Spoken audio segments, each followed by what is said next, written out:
G'day everyone. Joel Curtis, Principal Psychologist and Sport Psychologist from Endeavour Wellness. Hope everyone is doing really awesome today.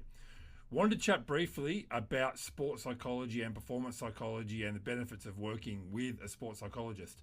A lot of people assume, rightly so, that the most work we do or the only benefit you get from working with a sports psychologist is in regards to sport and performance psychology or sport and performance needs. And while, as I said, that's absolutely correct, that's not the only thing that can help in terms of working with a sports psychologist. So what I like to talk to people about is that sports psychology, yes, is used in a reactive position. It's often used when people have, performance issues or slumps or crises in their, the way they go about their sport, then they tend to come in and want to talk to us.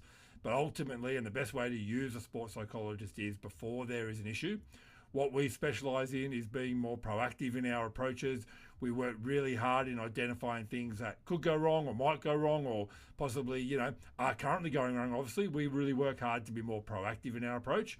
So working with a sports psychologist can be beneficial in any area of life. So it doesn't necessarily have to be, professional sporting areas. It can also be in terms of outcomes within your business, within your employment, within your family, your relationships, within just about any area of life where you're required to meet people's expectations or you're required to, produce some sort of outcome or execute some sort of performance.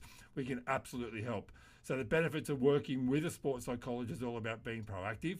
The conversations can be and are geared towards things that are working, but also identifying what might not be working or what might not be quite a problem but could soon become a problem, and then us having proactive conversations around some goal setting, some positive psychology, some reflective and collaborative practice.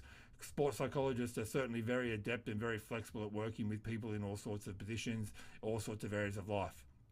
But having said that, it's not just the performance issues that we can also are very good at working with clinical issues. We are very good at working with people from a strength-based approach. So working with a sports psychologist if you've got depression or anxiety or any other issues that might be impacting you clinically, working with a sports psychologist can really benefit you because we come at it from a strength-based, proactive, positive psychology approach. We certainly can do the clinical counselling work, we can do the clinical therapy work, but we can also add that proactiveness, that strength-based, that goal-setting approach. So if you have been thinking about working with someone and you've sort of been struggling with more of the traditional approach of psychology, why don't you give one of us sports psychologists a call? Why don't you come out and give us a bit of an opportunity to have a chat with you? So if I can be of any help or you are thinking about working with someone like myself, please feel free to reach out. This has been Joel Curtis, Principal Psychologist, Sport and Performance Psychologist from Endeavour Wellness.